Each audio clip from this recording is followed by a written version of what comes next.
السلام عليكم ورحمة الله وبركاته، والصلاة والسلام على سيدنا محمد وعلى آله وصحبه أجمعين. مرحبا بكم من جديد في عالمكم المتواضع، عالم دوجة. أتمنى أنكم تكونوا بخير وصحة وسلامة. اليوم إن شاء الله غادي ندير معكم هذا الاقتراح هذا. هنايا عندنا واحد 3 البصيلات درتهم في ديك المفرمة. واحد 2 خيزويات، واحد 2 قراع حتى هما. هنا التوابل، هنا شويه الزعتر، شويه السكنجبير، شويه البزار، شويه الملحه، واحد الضويمه ديال الثومه، وشويه ديال الزعتر.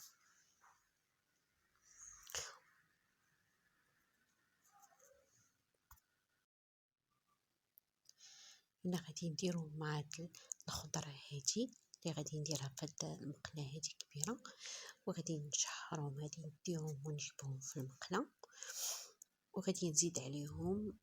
المهم غادي نسوس هذيك التوابل كاملهم غادي نديرهم في ديك المقله، وغادي نديرهم فوق بوطه، نشعل عليهم البوطه ونشحرهم، وندير فيهم واحد شويه ديال الزيت، زيت زيت العود.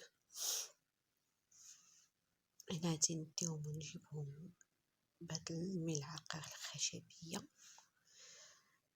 غادي ندير فيهم واحد 2 فرماجات مثلثات، المهم باش يبننوا الحشوه وتيطلقوا ديك التدغميره، تيتعلكوا، تتولي التخميره دايره. هنايا قطعت هذوك واحد نص، واحد صدر تاع الدجاج، درتهم مربعات صغار، قطعتهم مربعات صغيورين، وغادي نخليهم حتى يديروا يتشحروا مع ديك الخضره، حيت الدجاج دغيا تيطيب. هنايا غادي ندير معكم هذا الاقتراح هذا، عوض نديرو البريوات قلت نديرو بهاد الورقات ديال الفيلو. نديرو هاد نديرهم في الطاوه، نقطعوهم هكا. الا ما كانش الوقت ولا شي حاجه باش تعمري البريوات ولا شي حاجه، المهم كفكره اننا نديروهم هكا، نفرشوهم فوق في ديك الطاوه ديال الفران. هنايا قديتهم، درت فيهم واحد شويه ديال الزيت هكا، غير شويه، وغادي نفرش عليهم ديك الحشوه هكذا، وغادي نعاود ندير لهم واحد تفريشه ديال الورقه ديال الفيلو، وغادي ندهنها، حيت واحد اليد تنصور بها، واحد اليد خدامه بها.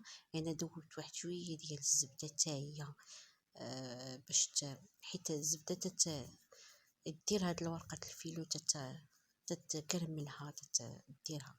هنا عندنا هاد واحد الكاس ديال الحليب، درت فيه واحد البيضه وحده، واحد تقبيزه الملح، من الاحسن كاع، حيت كلشي مالح وكاينه الفرماج وداكشي، بلاش ما تديروش الملح باش ما تجيش مالحه بزاف. انا زدت واحد شويه وعاود فرشت واحد تفريشه اخرى ديال ديك الحشوه، عاد فرشت عليها ديال الورقه الفيلو، عاد غادي نكب عليها هاد الخليط اللي درت معكم هنايا،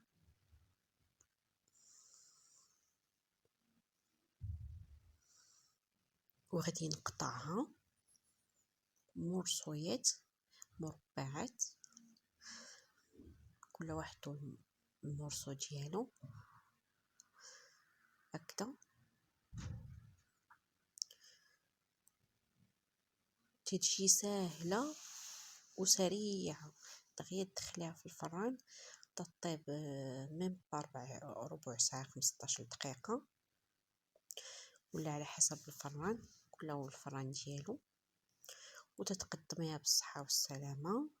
نتمنى هاد الوصفة تعجبكم، ما تنساوناش من ديك اللايك وتبارطاجيو مع الأحباب والأصدقاء، وعواشركم مبروكين، والسلام عليكم ورحمة الله وبركاته في الفيديو الماجي إن شاء الله.